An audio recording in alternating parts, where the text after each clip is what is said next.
নির্ভুল ভোটার তালিকা তৈরির লক্ষ্যে আরও নিখুঁত হতে চলেছে ঘাটাল মহকুমা প্রশাসন।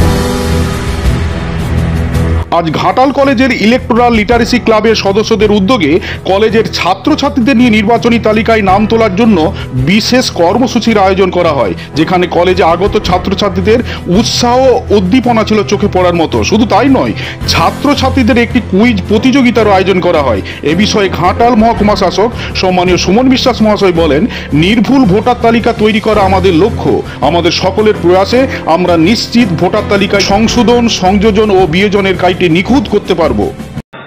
ভারতের নাগরিকত্ব রাখলে ভারতের ভোটার লিস্টে নাম বলতে যাচ্ছে তাদের ক্ষেত্রে 6 আর আরেকটা ফর্ম 6B আছে জানি আধার কার্ড লিস্ট করা যায় ভোটার কার্ড সঙ্গে। আর 7 নম্বর ফর্ম দ্বারা ভোটার কার্ডের নাম ডিলিট করতে হয়। ডিলিট করতে হওয়ার অনেক কারণ থাকতে পারে।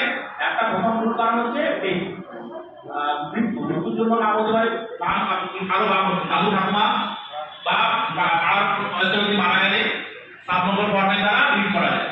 আমরা নাম তুলতে অনেকেই আগ্রহী থাকে, কিন্তু ডিলিট করার ক্ষেত্রে রিসার্চের ক্ষেত্রে আগ্রহী থাকে না।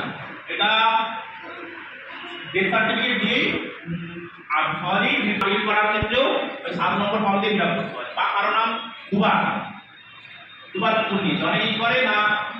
আমরা এখানে একবার নাম তুললাম, এরপর নতুন পদবি দিয়ে নাম তুলতে চাইছি, স্বামীর নাম দিয়ে। আমি বলবো ছাত্রছাত্রীদের কাছে তোমাদের যদি বন্ধুবান্ধব থাকে একটু ডেকে নিতে হবে, তাহলে ভালো লাগবে। আমরা মূলত আজকে যেটা এসেছি সেটা হচ্ছে ইলেকশন কমিশন অফ ইন্ডিয়ার উদ্যোগে প্রত্যেক বছরই ভোটে নাম তোলার বিশেষ কর্মসূচি নেওয়া হয়। বর্তমানে এই নাম তোলার কর্মসূচিটা বছরে সারা বছর ধরেই চলে এবং বছরের মোট 4টি তারিখে ওখানেই নাম তোলা যায়। সমস্যার জায়গা আছে যে আমরা দেখেছি যে যারা 17-18 বছর উচিত হচ্ছে তালিকায় নাম করাটা খুবই দরকার। শুধুমাত্র ভোট দেওয়ার জন্যই নয়, আমাদের একটা নাগরিক অধিকার ও একটা পরিচয়পত্রও করে।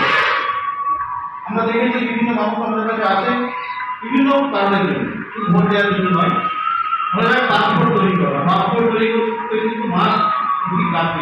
ভোটার কার্ড না থাকলে এটা ফ্র্যাঞ্চাইজি 18 বছরের বেশি থাকলে পাসপোর্ট